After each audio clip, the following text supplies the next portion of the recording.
Welcome to the Greenhouse Weeders.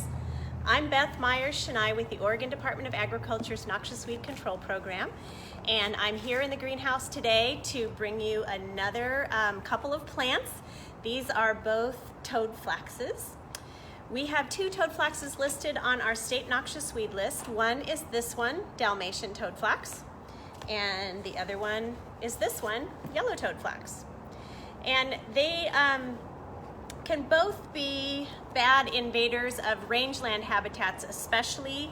They are very thrifty in using water, so often when there are droughty conditions that stress other plants, these plants can use that advantage to take over and crowd out all the other desirable species. Let me just give you a few tips between how to tell between the two of them, but we really don't have them heavily invading together in a lot of areas in Oregon. The biggest player has really been this Dalmatian toadflax. So Dalmatian toadflax has, between the two, has a little bit wider leaves. They still have these leaves that run all the way up the stems. Pointy leaves that are wider near the base where they attach to the stem and come to a really distinct point at the end. They're not very big, but one of the things that differentiates toadflaxes in general are this very distinctive kind of snapdragon-y flower, very similar to a snapdragon, and usually a pale yellow to maybe a more bright yellow like this one. And these flowers will kind of cluster up at the top. You won't see them all up and down the stem. It's got a little bit, leaves aren't really thick, but they are a little bit, I don't know, feel kind of like a little pad or something under my fingers. But for it being as drought hardy as it is, it's actually surprisingly a little more tender than I would expect. Often you feel drought hardy plants will have a lot stiffer vegetation, and depending on this one in the field, you might find that one, if it's growing in the field, instead. This one is yellow toadflax, and its leaves also grow all the way up and down the stem, but they're nearly just straight linear leaves. Let's see if I can get it against the material of my shirt again so you can see better. Just pretty much long, almost the same width all the way down until they get to the tip. But the very distinctive part of this one is its flower. Another name for this one is called butter and eggs, because of that distinctive, almost egg yolky look to the center of the flower. We can go back to the Dalmatian toadflax, give you a little bit better close-up of that flower again too.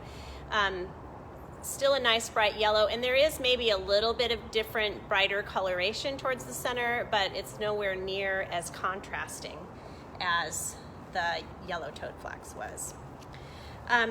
Dalmatian toadflax has been the one that's caused probably the most problems in Oregon with its invasion of rangeland, but I'm happy to say that in the last few years, some biocontrol agents on this one have really taken off, and some landscapes that were really pretty solidly yellow with Dalmatian toadflax in the past have really come back with the native understory, or the native ground cover, or more desirable ground covers for rangeland.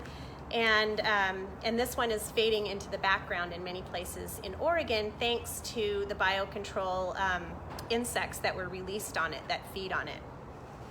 Yellow toadflax also has some biocontrol agents released in the past, and it can be found in many places in Oregon, but we do not have large infestations of it. So it's one that we keep track of. If we find new infestations, we stop them. And there are probably still areas here and there in the state, but we don't even have one place in the state where we call, or one county in the state where we would call heavily infested with yellow toadflax.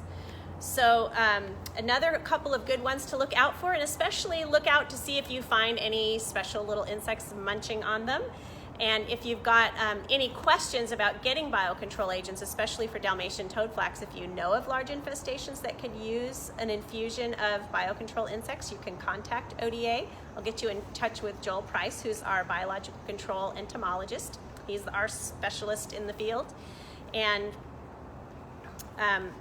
one more time, side by side, we've got yellow toadflax with the butter and eggs name that has the bright yellow egg yolk color to the center of the flower, and the straight bright yellow Dalmatian toadflax with the larger leaves. That's it from the greenhouse today. I hope you have a great one. Talk to you later. Bye-bye.